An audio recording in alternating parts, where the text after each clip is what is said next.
এবং এই আন্দোলনকে রাজনৈতিকভাবে ব্যবহার করার একটি প্রচেষ্টাও আমরা দেখতে পাচ্ছি। শিক্ষার্থীদের এই আন্দোলনকে ভিন্ন খাতে প্রবাহিত করার জন্য বিএনপি জামায়াত গোষ্ঠী, যেই বিএনপি জামায়াত গোষ্ঠী তরুণ প্রজন্মের স্থায়ী শত্রু, যেই বিএনপি জামায়াত গোষ্ঠী তরুণ প্রজন্মের স্বপ্ন নিয়ে ছিনিমিনি খেলেছে, তারা আজকে এই আন্দোলনে সংহতি প্রকাশ করার জন্য চেষ্টা করছে।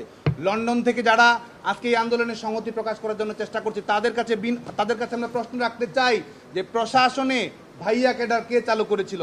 দলীয় ক্যাডার এবং বিসিএস ক্যাডার হওয়াকে সমার্থক শব্দে কে পরিণত করেছিল? পিএসসিতে আজকে যে আস্থা তৈরি হয়েছে, পিএসসিতে যেভাবে স্বচ্ছতা মেধাবীর থেকে যে সাংবিধানিক প্রতিষ্ঠানটি সুনাম ছড়িয়েছে, পিএসসিকে হাওয়া ভবনের এক্সটেনশনে কে পরিণত করেছিল বাংলাদেশের ছাত্র সমাজের সেই বিষয়টি কিন্তু জানা রয়েছে। যারা সাধারণ শিক্ষার্থী রয়েছে, আমরা দেখেছি হাইকোর্টের আমাদের সুপ্রিম কোর্টের পর্যবেক্ষণের পরে আমাদের সাধারণ শিক্ষার্থীরা কিন্তু ফিরে এসেছে। আমরা মনে করি যে তারাই সত্যিকারের এই দাবিটির একটি স্থায়ী সমাধান চায়। এর বাইরে যারা রয়েছে তারা, আমরা মনে করি, এক ধরনের পলিটিক্যাল অ্যাটেনশন সিকিং এর প্রবণতা থেকে তারা এই কাজটি করছে।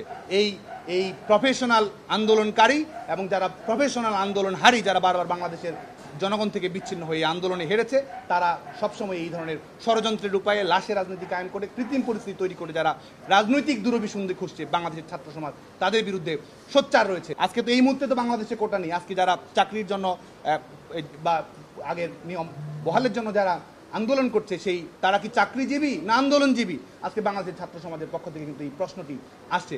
আন্দোলন করে যারা জীবিকা অর্জন করতে চায় বাংলাদেশের ছাত্র সমাজের স্বার্থে, তাদের বিরুদ্ধে আমরা শঙ্কার সঙ্গে লক্ষ্য করছি যে আমাদের এই আন্দোলনকে ভিন্ন খাতে প্রবাহিত করার একটি প্রচেষ্টা রয়েছে, যেখানে যে আন্দোলনের কোনো প্রতিপক্ষ নেই, যে আন্দোলনের সঙ্গে সরকার পক্ষের আইনজীবী একমত, যেই আন্দোলনের জন্য সরকার পক্ষই লড়ছে, যে আন্দোলনের পক্ষে সরকার দল বলছে যে আন্তরিক, যে আন্দোলনের পক্ষে আমরা বাংলাদেশ ছাত্রলীগ যৌক্তিক অন্তর্ভুক্তিমূলক সমাধান করছি, সেই আন্দোলনকে প্রলম্বিত করার প্রচেষ্টা কোনো শুভ চিন্তা নয় বলে আমরা